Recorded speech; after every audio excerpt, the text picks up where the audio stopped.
Hello, everyone. My name is Doug Main, and I'm a CBS executive in residence. I've been in this role for 8 years, and I was recruited by Professor Sheena Iyengar, who's here in the front row. Thank you, Sheena. And Sheena and I will say, we're both huge fans of Ken Davenport.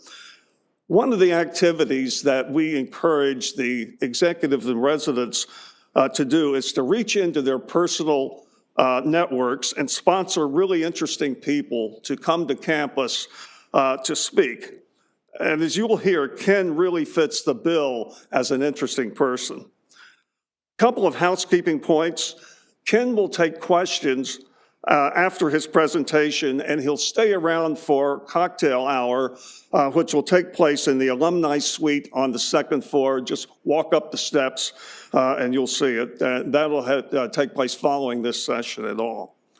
Now, I met Ken about 4 years ago, and while he was certainly the creative type that I anticipated, he was also a real businessman, and he spoke to me in facts and figures the way a CBS grad would talk.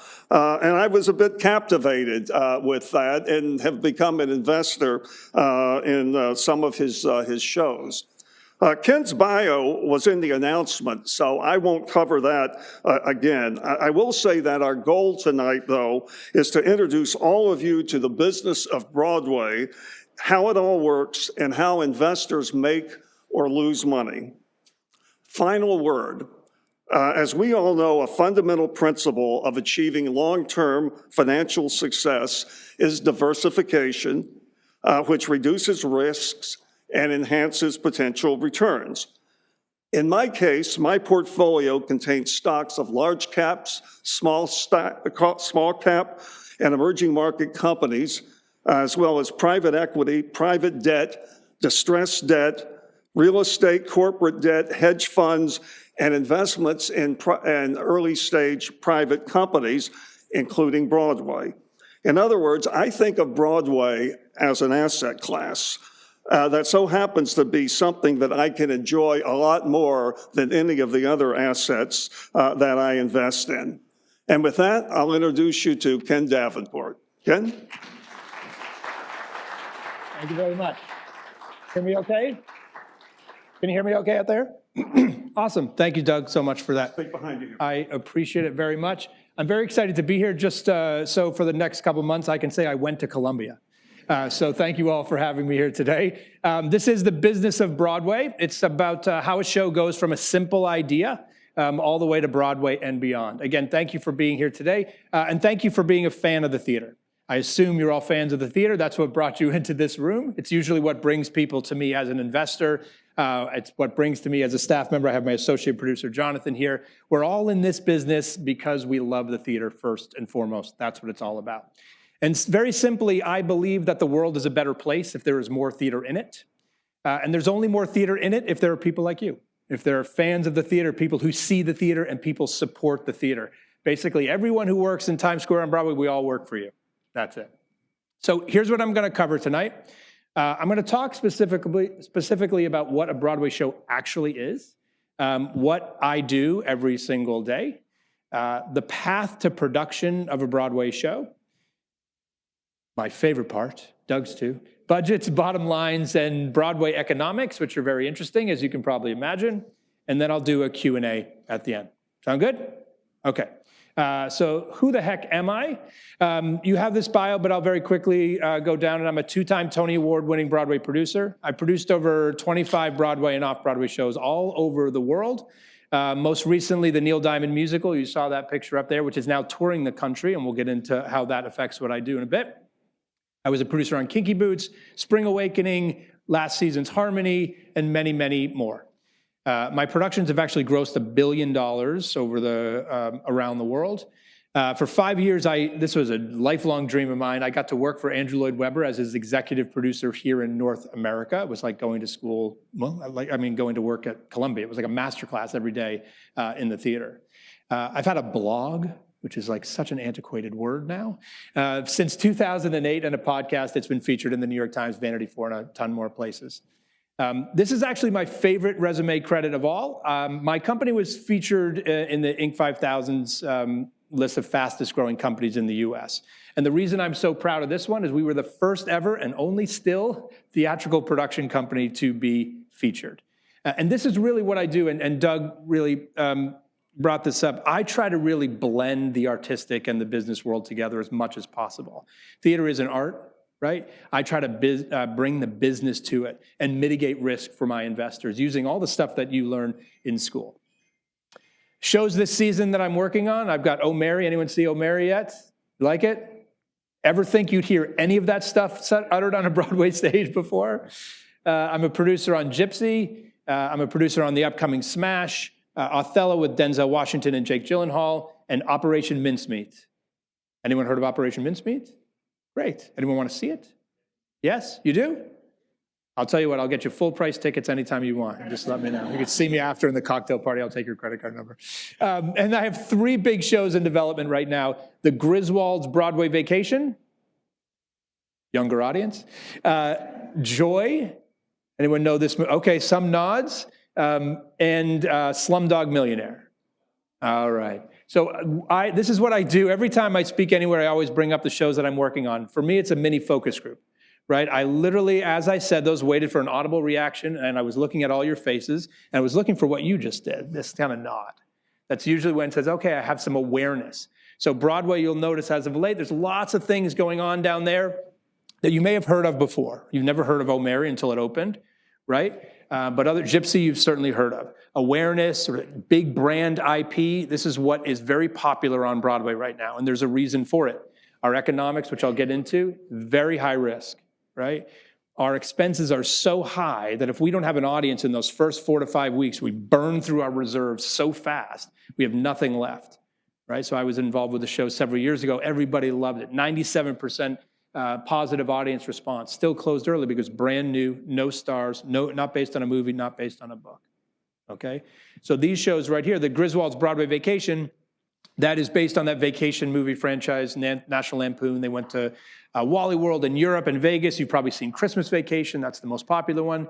We've done, with this musical, the next chapter in their story. So the Griswold family, those characters, I optioned those specifically from Warner Brothers. I didn't option the movie. I optioned the characters to tell a brand new story. Joy, there was also a movie about Joy. I call her the QVC queen. She invented the miracle mop, the huggable hangers, those velvet hangers so many of us have in our closets. Real rags to riches story about a woman who grew up in Long Island. I'm a big fan of those stories. Ordinary people doing extraordinary things. That's really my mission as a storyteller. And then Slumdog Millionaire, same thing, right? Ordinary person doing something extraordinary. That one's very near and dear to my heart. I'm actually half Indian. I was born Kenneth Anjum Hasija. In 1993, I moved to New York City, desperate to work on a Broadway show, and someone said I should change my name. So I did, reluctantly. That's for my dad. I'm doing that show for my dad right there. And one thing people don't know about me, I'm Elphaba's dad. Okay, that's my little Elphaba right there. Yes, I am raising a theater kid and very, very proud of it. I've been lucky enough that people have said some very nice things about me over the years. We'll go forward from that. And then I will get to what I call the most expensive PowerPoint slide ever made. Any lawyers or potential lawyers in the house right here? This is the disclaimer that I just put in every speaking engagement that I do. I'm going to talk very specifically about some of the shows I've worked on or some of the shows I have coming up. It's not an offer, educational purposes only. All with me? Great. Okay. So what is a Broadway show? So if there's one thing I want you to take away from tonight, just one thing, it's that, yes, a Broadway show is entertainment. You go down there to have a good time, right? But like other forms of entertainment, from movies to restaurants to theme parks and so many more, Broadway is a business. And the fact is, it's not just any business. It's a big, big business, okay? This is a quote. I call it the quote heard around the world. This, in our industry, changed everything about it. So this is years ago. Jimmy Horowitz, president of Universal Pictures, went on to say that Wicked is on track to be the most profitable venture in the 101-year history of Universal Pictures. That's right. This is before the movie. A Broadway show was going to be more lucrative than Jurassic Park and E.T. Just take that in for a second. A Broadway show, right? It's been about 10 years since he said that. And Wicked is now in its most successful part of its run ever. And just wait until the movie comes out next year. If that wasn't enough, The Lion King has made more money than all of the new Star Wars movies combined. In fact, it's made almost as much as every single Star Wars movie. That was 5 years ago. Since then, Lion King has added another $1 billion to its gross. It's a big business. Huge. The reason is, just to get into that a little bit, we can keep our prices very high, right? Movies keep their, it was actually $27 for me to take my kid to see a movie the other day. But we can keep ours at $150, $200, $300. Look at what the average price for Wicked is now. And we can do that over 10 years, 20 years, 30 years. Very high margins if you can hit one of those big ones.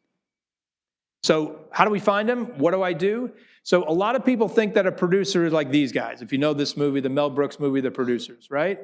The fact of the matter is, a producer is actually a CEO, chairperson of the board, or what I like to say is a founder of a startup. In fact, if I have 2 or 3 shows going on at one time, Vacation, Joy, Slumdog Millionaire, I'm like a serial startup guy, right? I'm actually working on 3 at once. Each one is different. Each has a new, different creative team, management team, new rounds of capital, new advertising, marketing, different places, all of it. But that's what I am. I'm a CEO. So all the things, like if you wondered what a Broadway show does or a Broadway producer does, the same thing as a CEO. So I am going to raise that money. I'm going to plan that marketing campaign, all of it.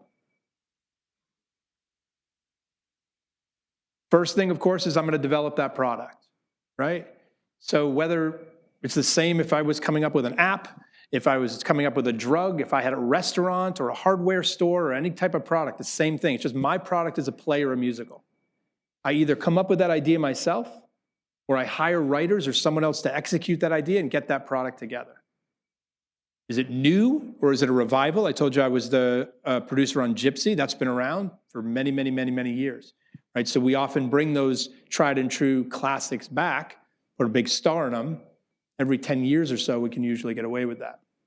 So I assemble that team to create the show, and then I assemble that team to manage the show.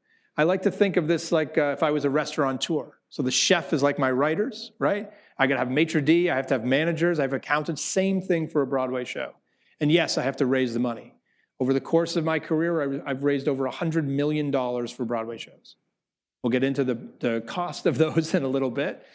But just like the founder of a startup, I'm in charge for going out and finding those people to write those big checks.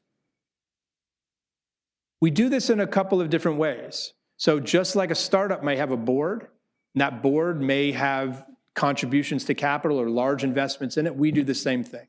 So if you've ever been to a Broadway show and you've opened up that playbill and you'll see a whole bunch of names above that title, right? The names at the tippity top, those are usually the lead producers or the CEOs or the founders of the startup. All the names between the title and those top names are usually what we call co-producers or board members. We subcontract the financing out to them. So we will say to one of them, hey, you want to be a producer on Joy? Great. You either invest yourself or raise $250,000 at a minimum, maybe up to $1 million, and you can have a seat at the table. Okay, you can contribute to the marketing plan, you can contribute to creative ideas, you can come to rehearsals. If we win a Tony Award, we'll give you one, right? These are some of the perks that the co-producers get. And of course, individual investors. These are the lifeblood of the theater. These are people that invest $50,000, $100,000, $25,000, sometimes as low as $10,000. As the CEO, I'm going to develop and execute the marketing plan for the production. We communicate with our shareholders and investors. You're getting to see it, right? It's the same thing. Whereas my first business mentor said, a product is a product is a product. I don't care what it is, whether you're manufacturing seats or when you're manufacturing a musical. And of course, you're planning the expansion. This is, again, to go back to the restaurant analogy. New York City is a very expensive place to have a business. It's often not the most profitable place for that business. What we try to do with a musical is exactly what restaurant brands try to do, or fashion brands try to do, even investment brands try to do.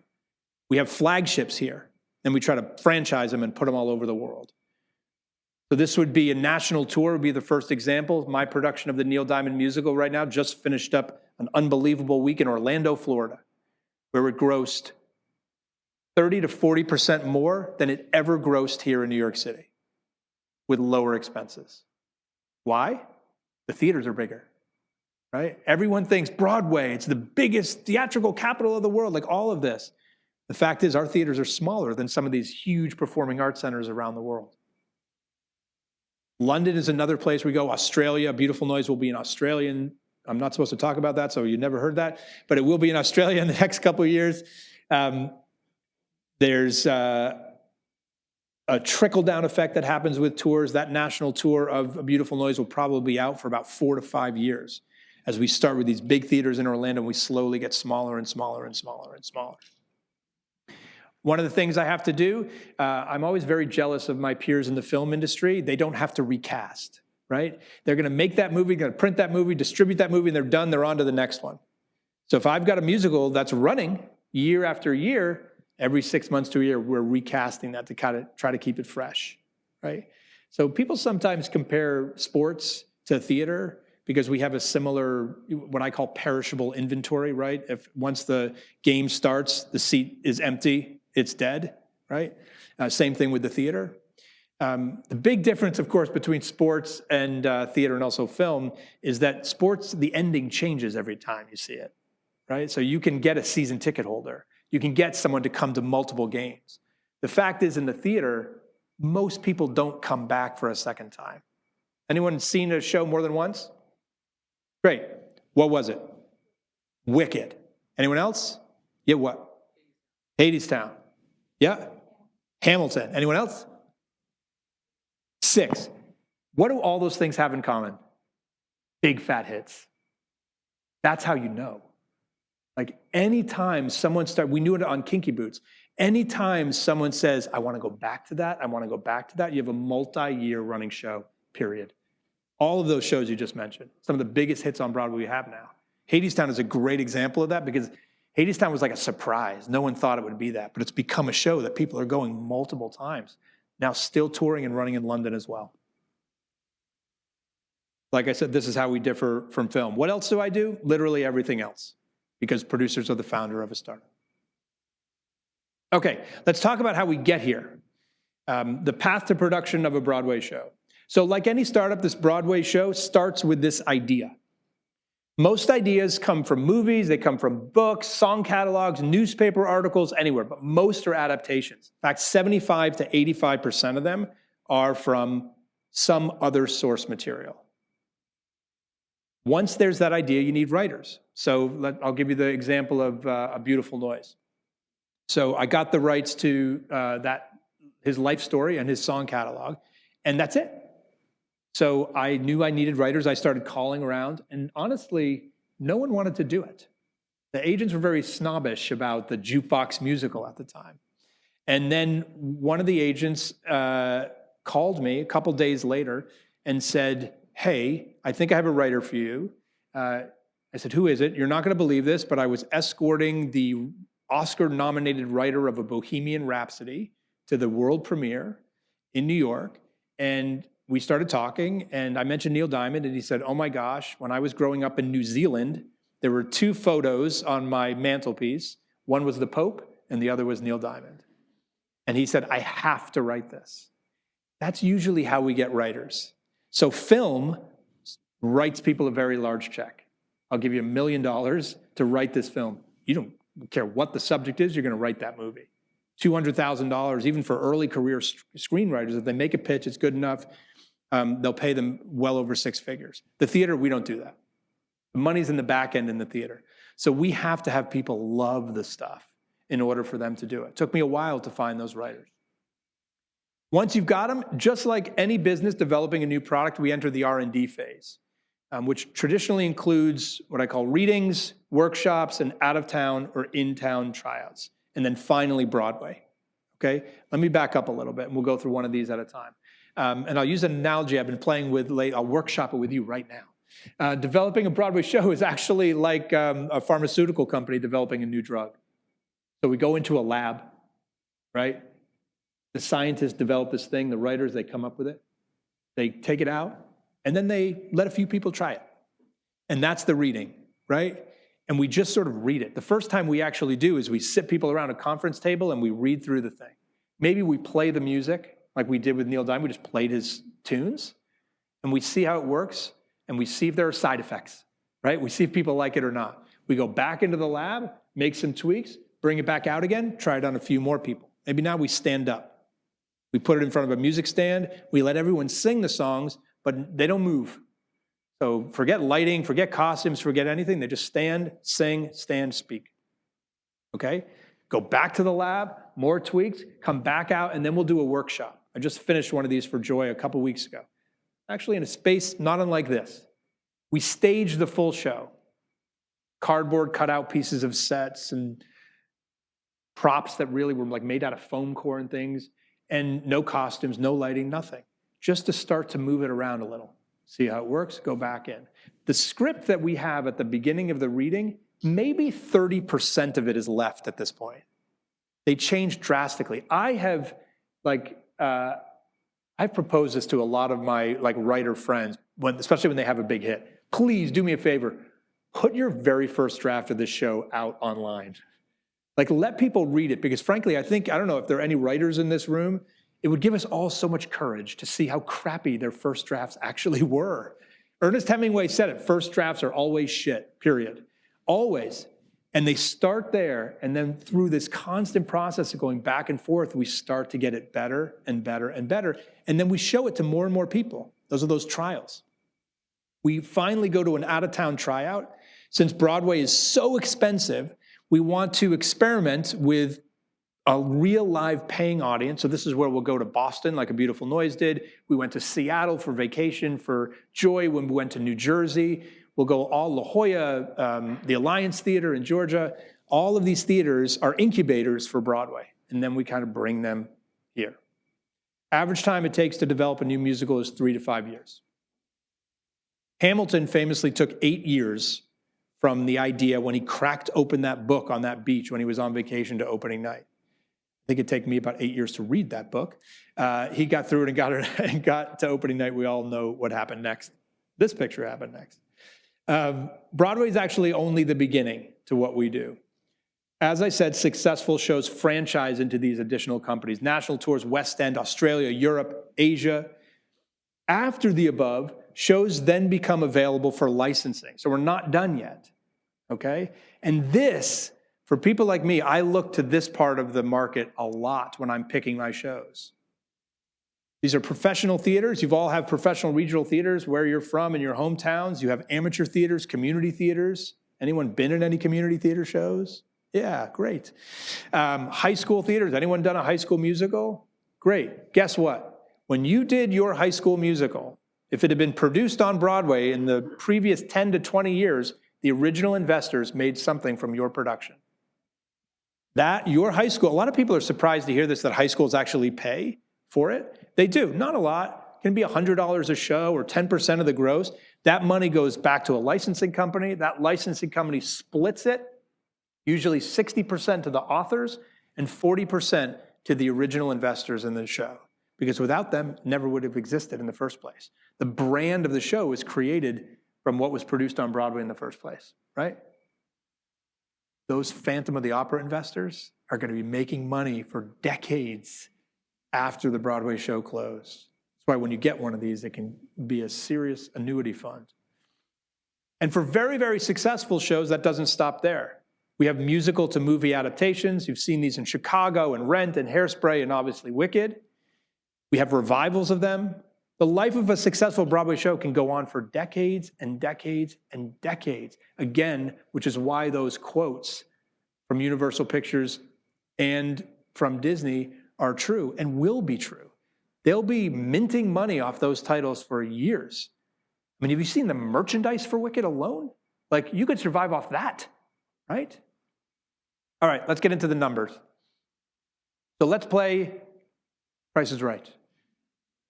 How much do you think it costs to produce a Broadway show? Anyone have any guesses? We'll say musical first. Go ahead, I'm not going to grade you on this, so you can. 10 to 15 million. Average cost is about 17.5 million. You're right, adjusted for COVID inflation. So $17.5 million for a musical, okay? Average cost of a new play is around $4 million these days. Significant increase from pre-pandemic times, there's no question. Ready to be shocked? I really don't care as much about a startup cost as I do about the operating budget. Okay, and this is, of course, what it costs to keep the show running each week. This is the most important thing. This is the most important thing for all of us in any business, in our own personal lives, right? You go to buy a house, you're looking at that purchase price, but really, what are you getting into? What's that monthly mortgage going to be? What's my monthly rent going to be? Can I achieve these expenses on a monthly basis based on what I'm taking in with salary, right? Same thing is true. I'm concerned about whether I'm going to be able to sell enough tickets to be able to keep the show running. Word of mouth is the number one thing that sells tickets. I'm a big believer that word of mouth is what sells everything, but especially on Broadway, it's all about word of mouth. You go to see a Broadway show based on your friends saying, you really got to go see this. Traditional advertising, you see billboards, you see, I believe it just supports word of mouth.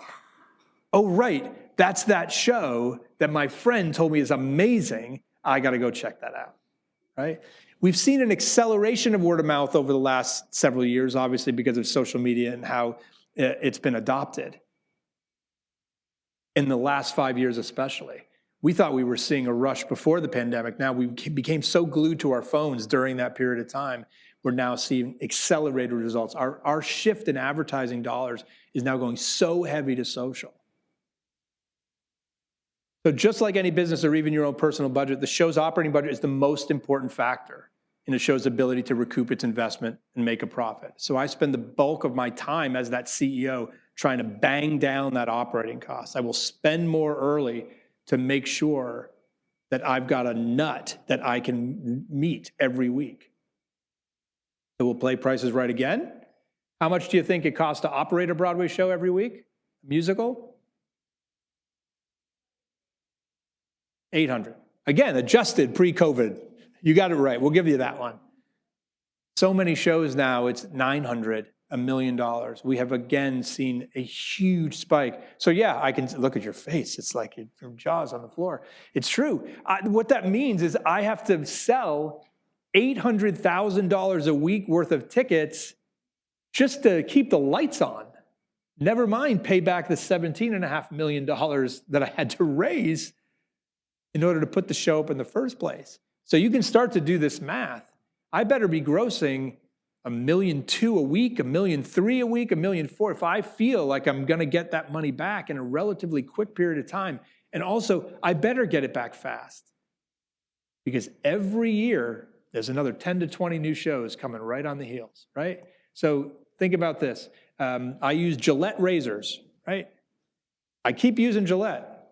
Gillette is not too worried about it because there aren't 30 new razors coming out every fall, right? The competition is limited. They will keep upgrading theirs, right, to make it seem they're getting something new, just like we upgrade ours, put in a new cast member, change the marketing campaign. But literally, I'm faced with 30 new razors every year.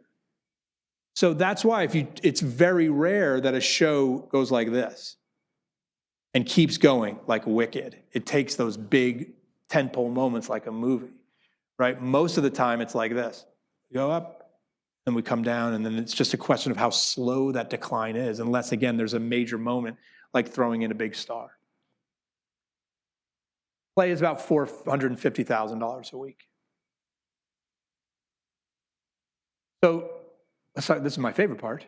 How and when shows make money. So we have these two budgets like we talked about. We have this production budget, which is what it costs to get a show to opening night. And again, just to think about in terms of other business terms, if you had a doctor's office, it would be every single expense that you had until you were able to open the doors and take in a first patient. And then we have the operating budget, which is what it takes to run the show each and every week.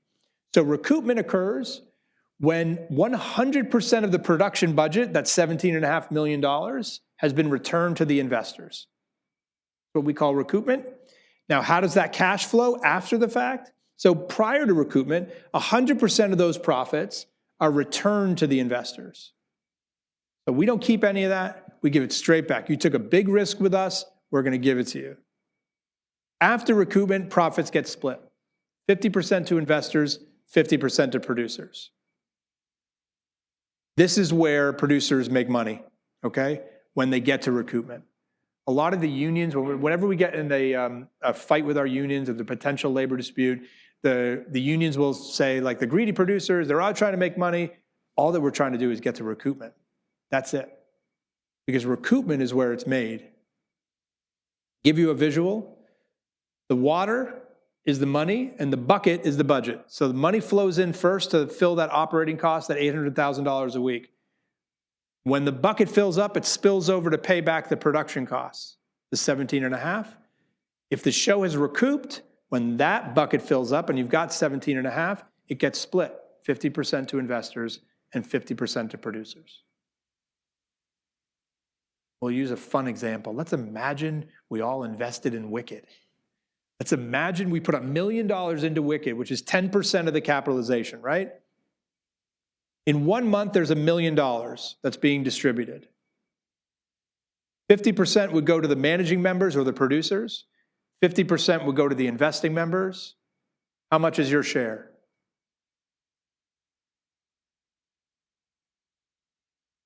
Anybody? 50,000. So you're getting the 10% of that other side, right? Or 5% of that. What percentage of Broadway shows make money? 1 out of, what was back there? 1 out of 5, 20%. That is the historical average. I will tell you we're a little challenged over the last couple of years because expenses came up so high. If we took a real slice of the last 5 years, we probably wouldn't get 1 out of 5. I am very hopeful and confident we will come back and we will average out, because over 40 years it's been 1 out of 5. So we already knew Broadway producing is risky, right? The question is, and this is the game I play with all my investors when they consider this, is how risky? What percentage of startups make money in this country? Somebody said it. 1 out of 10 or 10%. So already we're not so bad, right?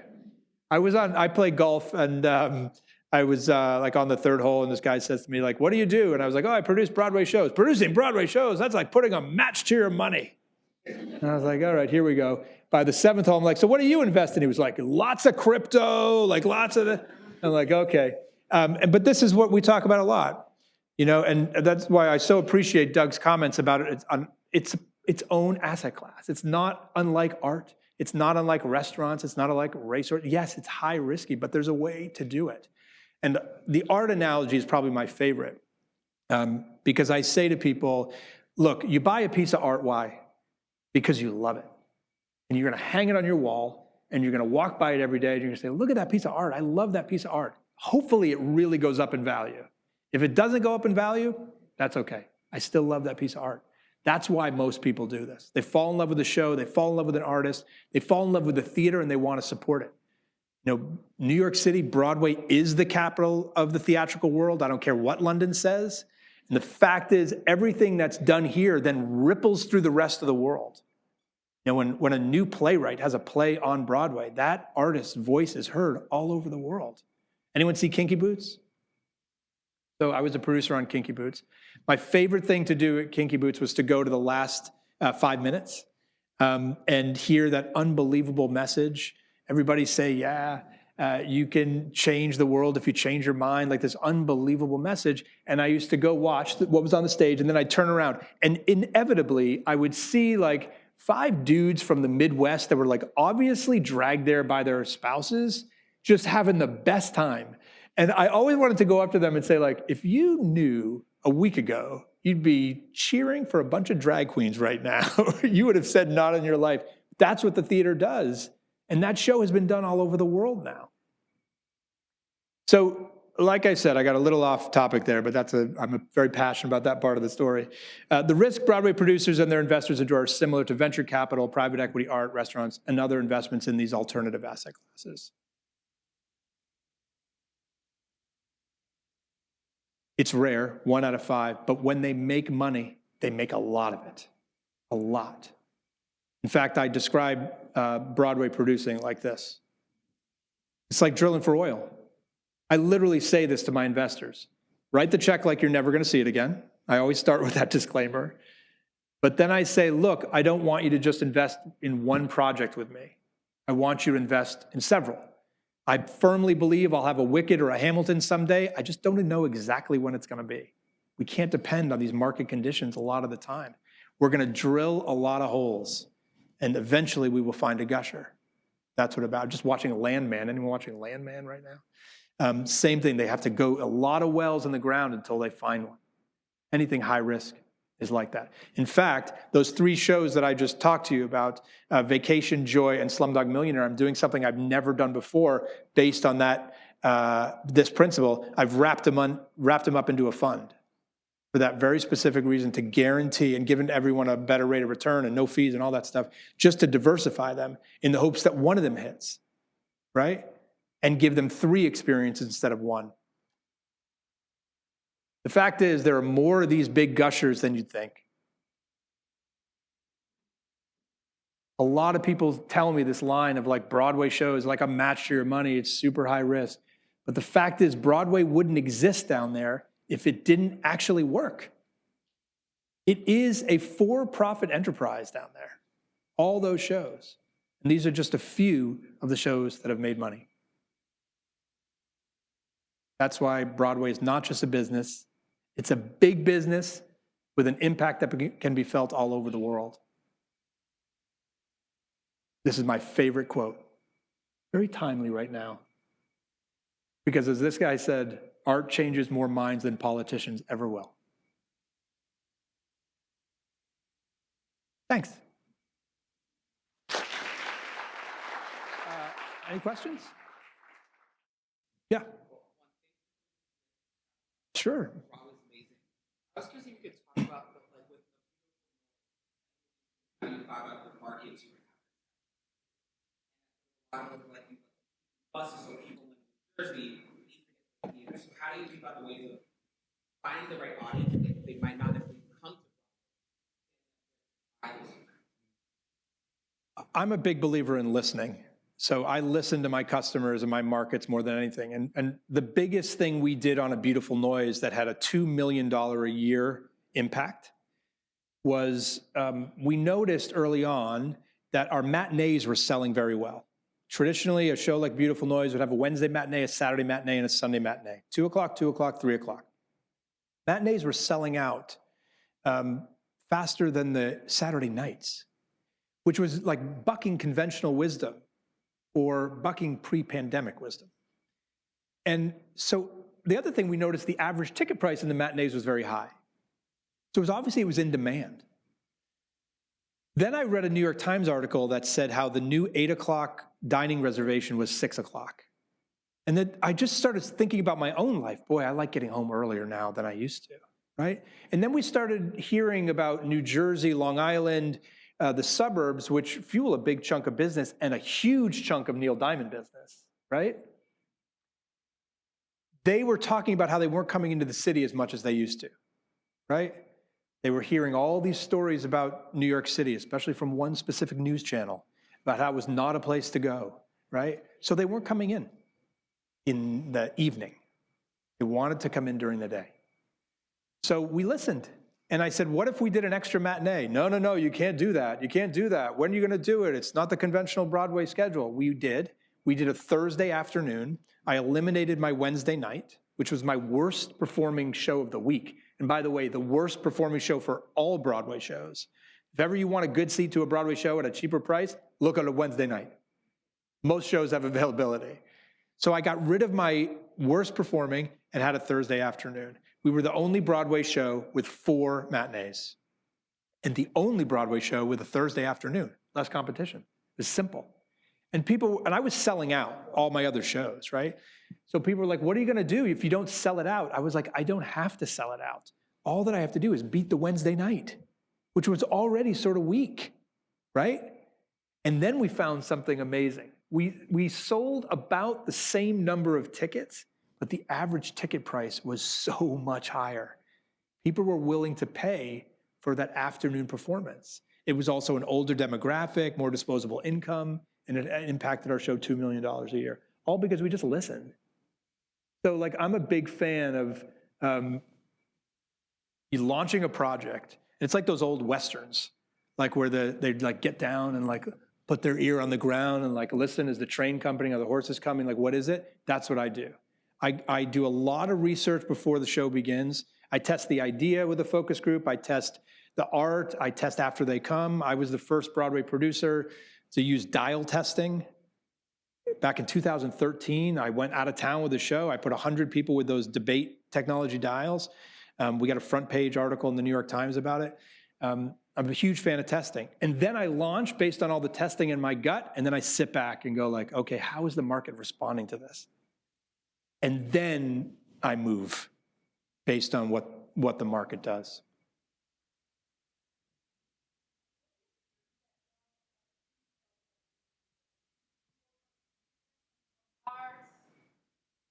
That's a good question. I believe, frankly, we need more people like you. We need more business people. It is number one thing that we all have in common, investors too, is we all love the theater. That's it. The gateway drug for anyone that works in the theater in any position is acting.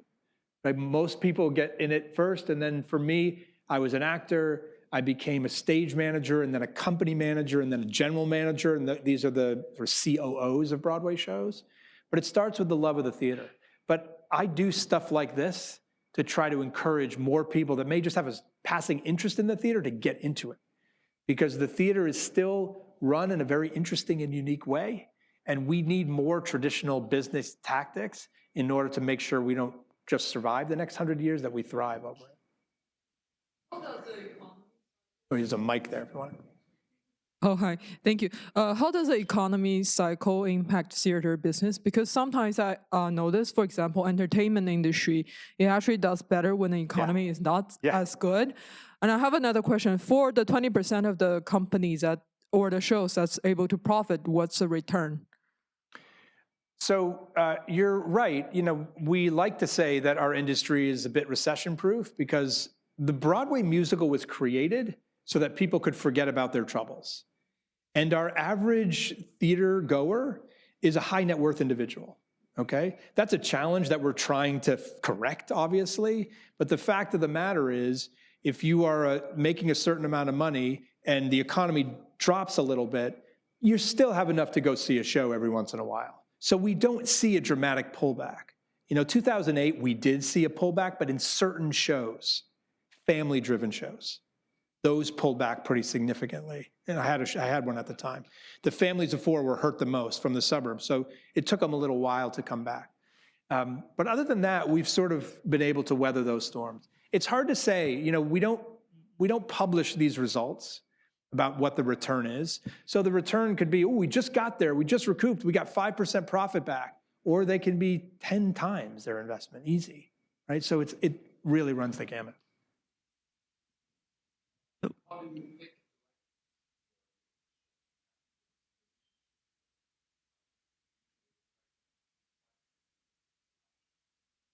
Yeah, so the question was, how do I pick a director and what's the relationship? So I like to use that restaurant analogy like picking a chef. So number one, they gotta love the idea, they gotta love the script, and they have to have a vision. So the producers really pass so much, just again, like a restaurant, the restaurateur, the owner of that restaurant, it's all about the chef, let's face it, right? And that director is the captain of that ship, creatively, pulling the lyricists together with the composer, with the actors, all of it, and making sure that the same story is being told. It's a very delicate process. And, but listen, like people think, oh, the producer is like the CEO and hires and fires. We all are just collaborating together and trying to turn out the best product. It's complicated, but that's the fun part. Yeah. What chunk of your operating costs are rent to theater owners, and how do Broadway theaters owners continue to have a grip on Broadway in general? Like, why is off-Broadway not taken off? When I was in AP European history in my junior year of high school, I remember on like day one, feudalism. And then he wrote underneath it, land is power. That's it, it's real estate. So there are five, I like to say 5 families that control all of the 41 theaters. And it's run like that. It's a family business still. They are the gatekeepers of what goes on Broadway and what does not. They're able to make decisions that serve the industry. Sometimes they look after that. So they'll control prices, right? So imagine you want to open up a clothing store in the building down the street. You go in, you got your t-shirts, you're like, I'm going to price my t-shirts at $12. Imagine the real estate, the landlord being like, you can't do that. I'm not letting you charge $12. It's too cheap. You got to charge 20, or you got to charge 5. They can do that.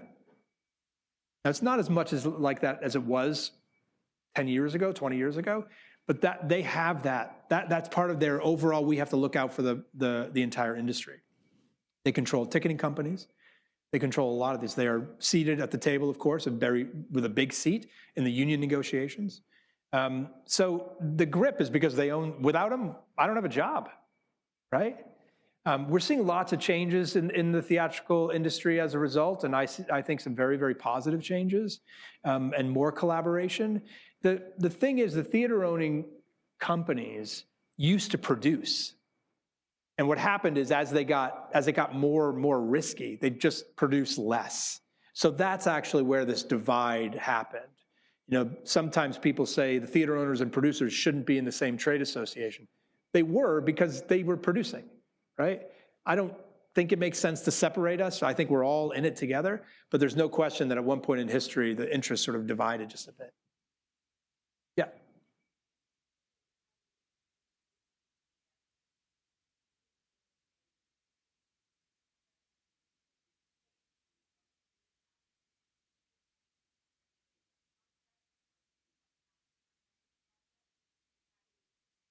Yeah. That's a good question. If you got 15 minutes later, I'll show you exactly how I do it. No. So the question is how I make a pitch to an investor. My very first pitch to an investor with a mentor of mine, a boss, former boss, like I was working for them, which by the way, if any of you are raising money, this is a great first person to ask for money, especially if they're an entrepreneur. They usually want to support you. They know exactly what you're going through. I was pitching my project. It was like the next Blue Man Group. By the way, at that time, like everybody had the next Blue Man Group. And I was like, I've got the next, and about halfway through, he stopped me and he said, I'm going to write you a check for $25,000. And I was like, great. That's my bad Southern accent. And he said, I said, that's so great. Thank you so much. And he said, but I don't think this show is going to work. And I was like, okay, I'm going to call a timeout in my pitch so you can help me learn. Why are you doing this then? And he said, because I don't invest in projects, I invest in people. And this is the one thing I have learned about raising money that goes up and down my industry and any industry. I am very fortunate enough to have some relationships with some very, very important people and very high net worth individuals. And I sat with a very high-ranking private equity person, and I'm very curious, so I just started asking lots of questions. And I said, person's on the board of Salesforce and all the things, and I was like, okay, how do you decide to fund someone or not? And they said, well, it's simple. And I said, well, is it the technology, is the product, or what? No, it's much easier. It's the CEO. That's it. Is it the person? I'm betting on the person. One, is the person going to listen if I have an idea? And two, this I thought was fascinating, is the person going to pivot if it doesn't work? And that, frankly, is what I really took home, because that's what people do, I think, with me. What they're doing is I'm making a pitch that I am going to work my butt off to get this right. I will be that founder of a startup for you. I will communicate with you. I will let you know what's happening. I will listen to you. I will do all that. You believe in the product, but you really have to believe in me. And if it doesn't work, I'm going to fold this one up and I'm going to come to you with another idea and then another one. And together we're going to find this thing until we find a home run. It's the person, no question. You know how I know this? When I do seminars about raising money, to people who are like, I don't know how to ask, or I don't know how to do this, or I'm afraid it's not going to work. I always say, whenever I'm having trouble and my confidence is shaking, because it is, let me tell you, the first time I asked for $1 million for someone, I don't know if I got it out. Thankfully, it was another mentor who was like, let me help you. You're asking me for $1 million. I did not get it. But she said it was the right thing to ask, so I took that as a sign. But whenever I'm having trouble and feeling like I can't do this, I start to think of something like anyone seen a really bad movie? Yeah. Or used a product that's like a piece of crap? Someone raised money for it. Like some of these movies, I'm like, if you've ever said the words, how did this get made? Someone was so passionate about it that went to people and they invested in the person and it just didn't work. But that's why that stuff happens. So if any of you are ever looking to raise money, it's that you got to believe in that thing. Like I can't raise money for something I don't believe in. Those people, those salespeople are beyond me. Like I don't know how they do that. I believe in it 1,000%, and then I try to get them to believe in me. Yeah. So I know that the vast majority of original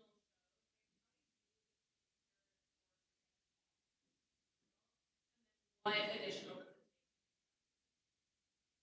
So I'm constantly scouring. Well, I went to the Edinburgh Fringe Festival last year. I look in off-Broadway. I have an associate who looks for a lot of things for me. I'm seeing and listening to new writers. So that's how we source it. Again, ear to the ground. That's a harder pitch, right? You really have to get them, again, to believe in you. And in those cases, believe in the artist. Because really, that's a nonprofit strategy. We're gonna do this playwright's play right now. It's only so-so, but we believe this is the next Tony Kushner. And if playwrights only get better when their shows are done. You know, plays were not meant to be read, right? They were meant to be spoken, right? Staged. So nonprofits say, we better stage this, and then we're gonna continue to invest in these playwrights. I won't mention the playwright. There was a playwright who, very prominent one, had a play at Manhattan Theater Club or Roundabout. It was terrible. But the nonprofit had made a commitment to this person 30 years ago. Every play you do, we're doing it, right? And that's kind of what I have to say with like, these artists are unbelievably special. We're gonna do this thing. We're gonna cross our fingers. And if not, it doesn't work, they're gonna come to us with the next one, and I just believe they're gonna find one.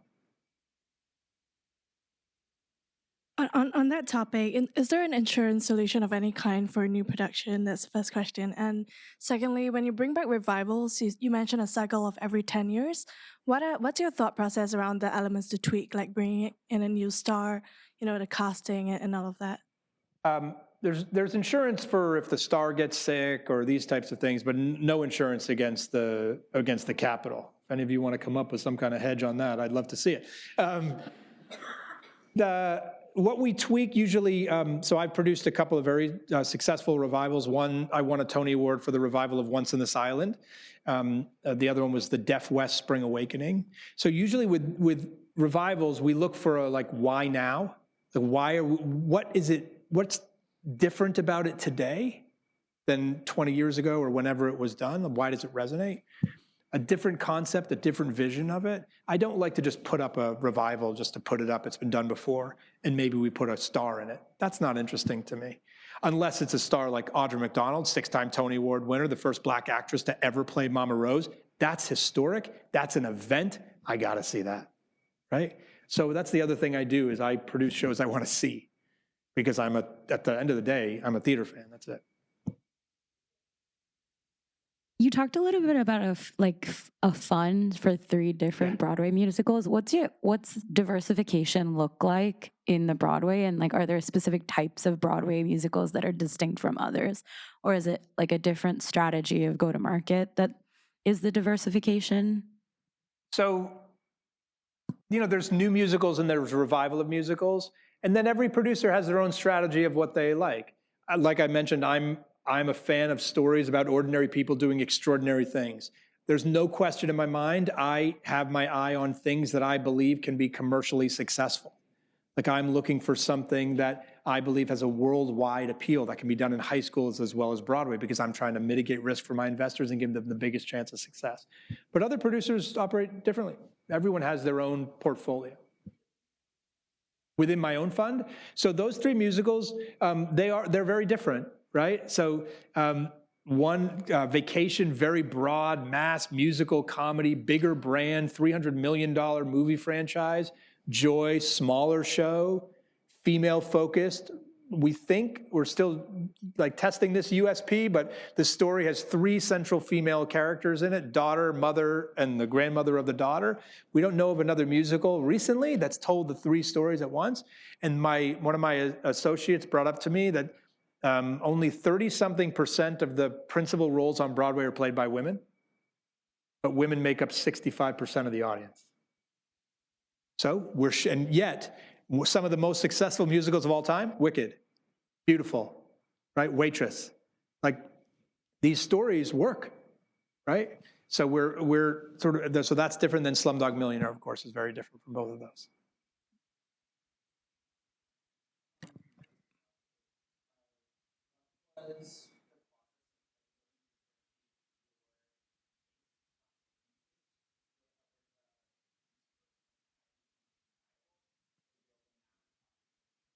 Uh-huh.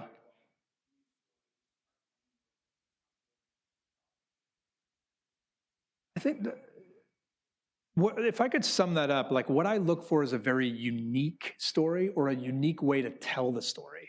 Like unique stands out for me. So I'm constantly trying, like what makes this different? Like I'm a big believer right now that the 4th wall is crumbling, right? And the more we're involving our audience, the better.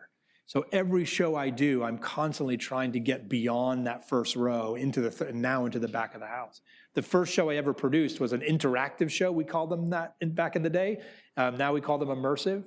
Called the Awesome 80s Prom, where you attended a high school prom like you were a student at a high school in 1989, right? And all the famous John Hughes characters. So it was like a Pretty in Pink or Breakfast Club, like milling about, all with you. So I love that aspect of it. So that, I think we're going to see that change. The other one, if I can go real deep, so I grew up in the 80s. I call myself part of the Atari generation. So I actually grew up going to arcades. My dad used to give me a roll of quarters and take me to the arcade, and he would read the paper and I would play. And then the Atari was born, and I had one in my home. We were the first generation to be able to play video games at home. You've never known life without that, right? If we don't think that an audience that has grown up being able to control the destiny of their hero and their protagonist, if we don't think that's going to have an impact on the stories that are told and how an audience is involved, we're nuts.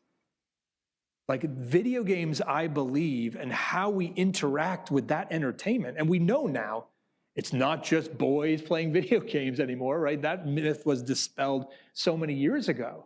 It's just everybody. That is going to impact how we tell our story. We want to be a part of it. We want to be in it, right? That's, I think, what's going to change big time next. I have one question. You mentioned about the stars. Can you talk a bit about when you decide to invite a star, especially a movie star, to the show? Because obviously it's very different from a movie franchise. Thank you. So stars are insurance policies for shows, but they're never a guarantee. Like investors often ask me, and audience members often ask me, like, who's in it, right? And I have to very subtly explain to an investor that that is not the reason to make a decision to invest in a show. 9 of the 10 longest running musicals of all time didn't have stars. Those shows made stars out of people. Like that's what I look for, which is riskier, no question. So, but first of all, it's very easy to get drunk on the idea of a big movie star coming into your show, but they demand such a high salary that those operating costs escalate. And there's just no guarantee. They'll keep the show running maybe a little bit longer, but there is a very, on A Clear Day You Can See Forever was a revival done years ago. Harry Connick Jr. was in it. The show had one of the biggest advances at the time. The direct mail marketing campaign, one of the best it's ever done. Come see Harry Connick Jr. on A Clear Day. Show closed 2 months later. Because the audience went to see it. That's not how they wanted to see Harry Connick Jr. It's dark, a little depressing. So I'm not in that game. I will also tell you that here's how you cast a star these days. Hey, is Tom Cruise available for this show? Yeah, he's available. Okay, will he come down and read for this part? No. What we call offer only. You make an offer, he'll decide if he does it or not. Now, of course, he's Tom Cruise, right? This is up and down the gamut of stars now. B movie stars, B TV stars. No. They're not going to audition for you. You just offer them the part. Because the agents look very good if they just bring them an offer, right? Also, if they don't get it, the star is going to be embarrassed. So now they try to protect them with this. I don't like this game. I sort of turned off that game years ago. I was casting a play, and it was a little trouble to cast. And an agent said to me, guess what? So-and-so is interested. And I jumped up and down. I was like, oh my gosh, this is amazing. Great news. And I hung up the phone. And then I was like, I wonder if she'll be any good. And I was like, no. This is not for me. That's not why I got into the theater. It's a different type of game. We'll take them if they're right for it, if they're amazing and all those things. But I like to I like to create shows that become stars. And also for me, and my investors have to be ready to take this, I want the big one. I want the gusher. The stars, the limited run revivals, these are what I call smash and grabs.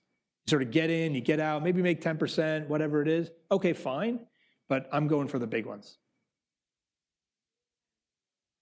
One more. Did either of you, I'll take both of yours. Both, I'll take them both. Sure. I'll do it fast. Curious about how much of your day is spent thinking about what's next beyond these 3, 5 years, 10 years? A CEO's job, I think, is to always think about what's coming. And I'm always having to think about the next week's ticket sales. Unlike a movie. A movie's produced for opening weekend, because they know if they get a big opening weekend, they're fine. If they don't, they're screwed, on they go. So I'm constantly thinking, what's the next marketing idea? What's the next plan? It's a little hamster wheel like. So a lot of my day is spent that way. That's, I think, my primary job. And how has investor demand really changed over the years since you've been in the business? Has it increased significantly? And with that, have like the terms changed to get in there or not? That's a great question. You know, I think a lot of people say, oh, it's a hard, it seems to be always a hard time to raise money. And I refute that. Because I think if you have a great product and you're passionate about what you're doing, you can get someone to believe in you. There is no shortage of high net worth individuals that love the theater. There is no shortage of high net worth individuals who want to invest in biotech. There's no shortage of any of it. They may be harder to find. They're out there. So I will tell you, talking about thinking ahead, I'm always trying to think ahead of where I'm going to find my next set of investors, because I spend a third of my time on that. And I said once to a mentor of mine, I'd be such a better producer if I didn't have to raise money, be able to spend time marketing or finding new artists or all this. And he looked at me and was like, that's the job. Or if you've seen Godfather 2, this is the business you've chosen. Like, that's it. I chose this business, and I have to just take the fact that that's a part of it. So I'm constantly trying to make it easier for myself, like wrapping 3 shows into a fund, only having 1 sales pitch, right? To be able to get the 3. But at the same time, that serves my investors. To your point, I gave them the best deal I've ever given. I had a big switch about a year ago. I said, I have to differentiate myself from my peers and the market. I'm just going to give them a better deal. Like, what am I holding on to? 1 out of 5 shows make money, so that means 4 out of 5 times I'm like trying to give them not as good of a deal, and it's never even getting to that point anyway. If this thing hits an oil well, I'm going to be more than fine. Why don't I give them the best deal I've ever given? And that's what I did. So I think that's part of what we have to do to encourage more people. More people means what? More investors I have, the more risk I can take, which means the more new artists, the more new audiences, the more all of it. So I'm now willing to just give more and more away if it means I'm going to be able to produce more and more theater. Because, as I said at the beginning, I believe the world is a better place if there's more theater in it. New investors, more investors allow me to do that. Thank you very much.